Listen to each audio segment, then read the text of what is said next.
Hello friends, முத்து மீனா பிடிச்சவங்க like போடுங்க, நம்ம சேனலில் சப்ஸ்கிரைப் பண்ணிக்கோங்க. மனோஜ் ரோஹிணி வந்து ட்ரெஸ் வாங்கிட்டு வராங்க. அண்ணாமலை இருந்துக்கிட்டு எதுக்கு ட்ரெஸ் வாங்கிட்டு வந்திருக்கீங்கன்னு கேட்க, ரோஹிணி இருந்துக்கிட்டு அப்பா எனக்கு 15 லட்ச ரூபா அமௌண்ட் அனுப்புனாங்க, அதுக்காக வாங்கிட்டு வந்திருக்கோம் அப்படின்னு சொல்கிறாங்க. விஜயாக்கு வந்து உடனே ஷாக்காக இருக்கும். அண்ணாமலை இருந்துக்கிட்டு அப்பா தான் ஜெயிலில் இருக்காரு, எப்படி அமௌண்ட் அனுப்பியிருக்காங்க அப்படின்னு சொல்லி கேட்க, மனோஜ் இருந்துக்கிட்டு எதுக்கு மாற்றி மாற்றி எல்லாரும் இப்படி கேள்வி கேட்குறீங்க அப்படின்னு சொல்ல, உடனே ரோஹிணி இருந்துக்கிட்டு மாமா தான் அனுப்புனாங்கன்னு சொல்கிறாங்க. இருந்தாலும் முத்துக்கு வந்து சந்தேகமாக தான் இருக்கும். என்ன பார்லர் அம்மா, இப்போதான் உங்கள் மாமா திருப்பதி கோயிலுக்கு போயிட்டு மொட்டை போட்டு வரேன்னு சொல்லிட்டு சொன்னாங்களே, எப்படி வந்து அமௌண்ட் அனுப்பியிருப்பாங்கன்னு சொல்லி கேட்க, ரோஹிணி வந்துட்டு எங்கள் அப்பா வந்து அனுப்ப சொல்லியிருந்தாரு அப்படின்னு சொல்லியிருக்கிறாங்க. விஜயாக்கு வந்து ரொம்பவே சந்தோஷமாக இருக்கும்.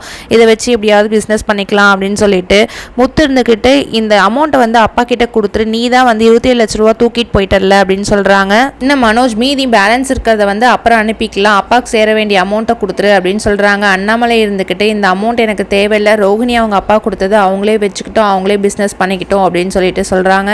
மனோஜும் ரோஹிணியும் வந்து இந்த பணத்தை வச்சு நான் பிஸ்னஸ் ஸ்டார்ட் பண்ண போகிறேன் அப்படின்னு சொல்லிட்டு சொல்கிறாங்க. உடனே மீதி 15 லட்ச ரூபா அப்புறம் அனுப்புறேன்னு சொல்லியிருக்கிறாங்க அப்பா அப்படின்னு சொல்லிவாங்க ரோஹிணி. விஜய்க்கு வந்து ரொம்பவே சந்தோஷமாக இருக்கும். அந்த அமௌண்ட் வந்தோடனே நாங்கள் பிஸ்னஸ் ஸ்டார்ட் பண்ண போகிறோம் அப்படின்ற மாதிரி ரோஹிணி சொல்லியிருப்பாங்க. நீங்கள் என்ன நினைக்கிறீங்கன்னு உங்கள் கமெண்ட் சொல்லுங்கள்.